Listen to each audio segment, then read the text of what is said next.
All right. Up next, Siddharthya Roy, walking us through.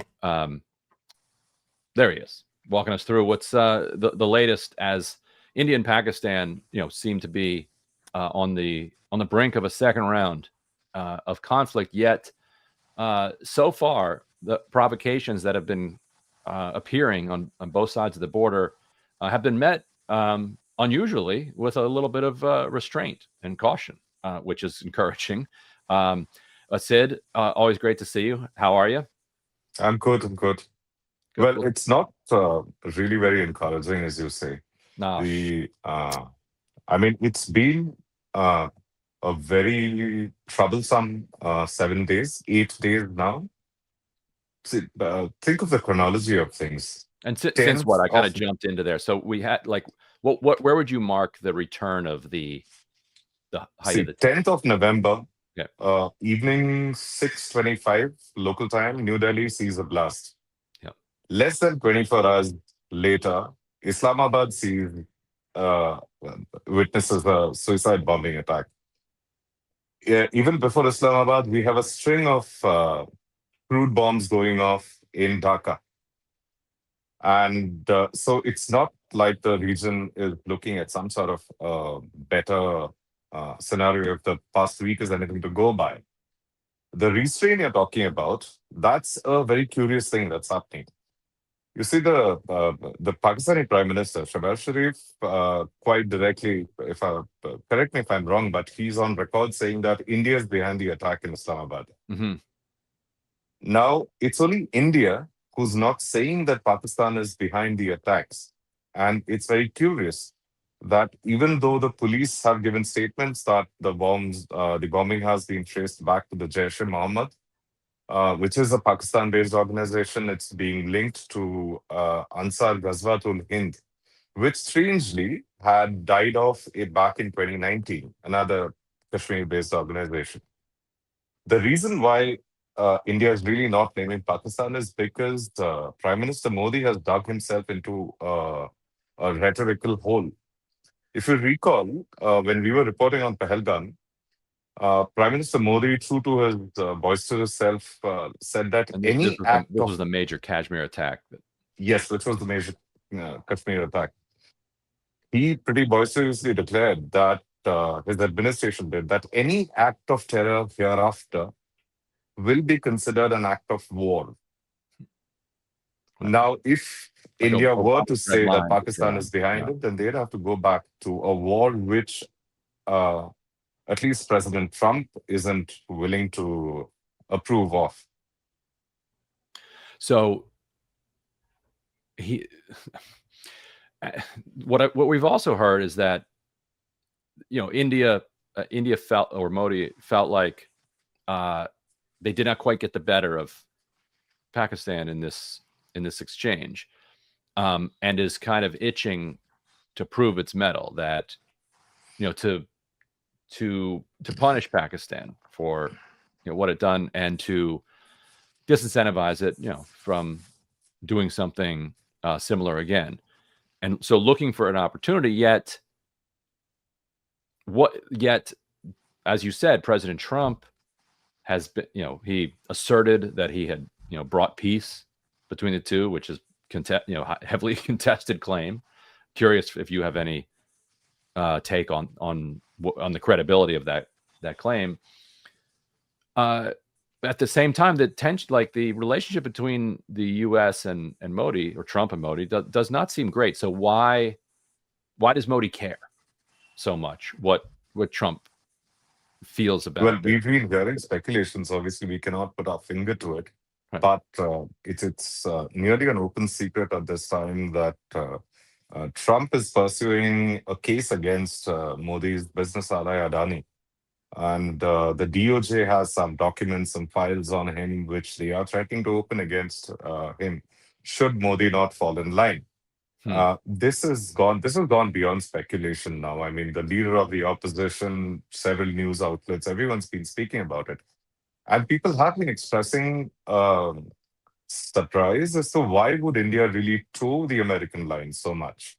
I mean, Mr. Modi is not having a good time in the press vis-a-vis how Trump has been behaving. Trump has left absolutely no opportunity, no stone unturned, not one opportunity to declare, oh, he's the real boss and he's the one who's telling how things should be. So it appears, I mean, it sounds logical that there is something that Trump has over Modi, Hmm. which could very well be the Adani angle. We don't really know. But yeah, that's what's there. But having said that, let's not fool ourselves into thinking that that equates to peace or equates to inaction or negotiation diplomacy.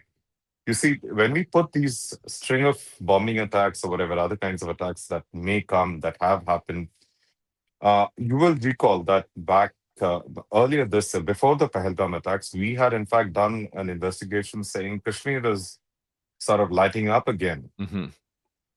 And then during Pahalgam, we spoke about how things are not as calm as they seem to be.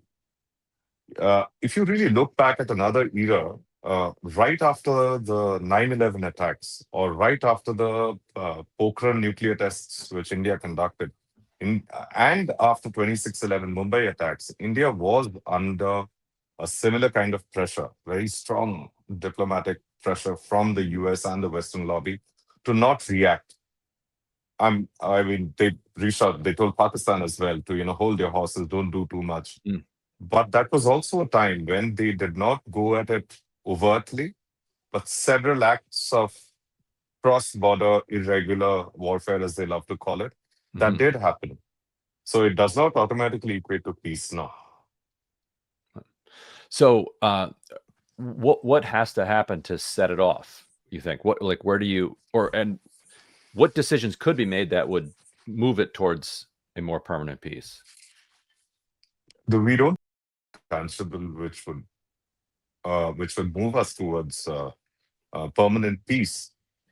It's not because it's not like the Kashmir issue is being discussed. It's not like trade is being given a front seat in all of this. It's not like the accords which have been cancelled, whether it's the water treaty, the Shimla Accord, and whatever else there is, those are in a limbo. So it's not like we have a lot of hard things to do. But beyond that, it's the political nature of the two administrations, which are, I mean, for that matter, we could extend the same logic to Bangladesh as well. Mm-hmm. We all know that Asim Munir needs a war because he has to justify why he's continuing to stay in power after ousting a democratically elected prime minister, Imran Khan. Mm-hmm.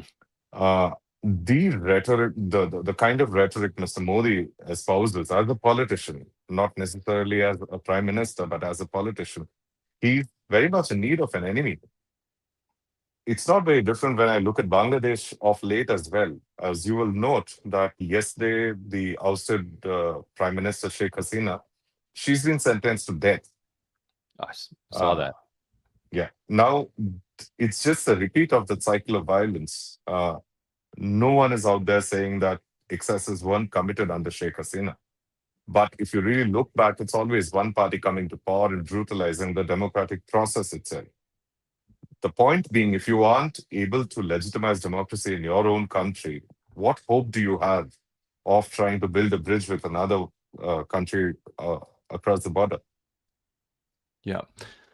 Yeah, I've always thought that there's actually, I'm curious for your take on this, a confluence of interest between people in India who want peace with Pakistan and the democratic movement in Pakistan, because it really is as you said, the Pakistan military, it doesn't deliver for its people. It's an extractive entity that just kind of sucks wealth out of the country, fuels corruption that makes international and domestic investment very difficult. But in order to justify their ongoing existence, they need enemies, whether it's Afghanistan, whether it's insurgents that they've created somewhere, or the boogeyman of India. And so all of those incentives then push themselves toward confrontation. But the movement towards democracy in Pakistan seems to be going worse than ever and completely backwards. and so it's very difficult for me to see how you get to a place where you're not just seeing regular conflict there. So I mean, if I understand you correctly, what you're saying is that what would it take for democratic minded people across the two borders to sort of Yeah. raise a voice of peace? So, Ryan, that's happened several times in the past. It's happened many, many times in the past. Uh, the much reported and much vilified Indus Water Treaty, that was a goodwill gesture from the Indian government back in the day, saying Hmm. that, oh, we need to do this with you. If you'll recall that even at the height of friction between the Yunus government and yeah, the Indian government here, uh, India did agree to continue its power exports and do things like that. See, the principal problem since the very inception of these three countries, the partition, the independence and partition, has been that there hasn't been a continuous stretch of democratic governance in either Hmm. Pakistan or Bangladesh. And there have been several movements, in fact, grassroots movements, cultural exchanges, military and intelligence level talks, which have tried to sort of resolve a lot of things through such a second channel, not a back channel. But it's impossible to carry that forward if the government in a country keeps changing, and then we have a character like a person like Asimuni come Right. up and completely negate the legitimacy of the democratic process till Imran Khan. Nobody here is insisting that Imran Khan was some big friend of India. No, Right. he too raised a lot of bogey against India, and India called him out, so on and so forth. Name it. Like they have had this love hate sort of relationship. But when the process is completely taken away uh, of democracy, of election, of jurisprudence, of natural justice, then who are we actually talking to? So no, I mean, dark as it sounds, I don't think there is much of a hope for the Hmm. two democratic people doing something. And before I let you go, yeah, give us an update on the situation in Bangladesh. There's talk of an upcoming election.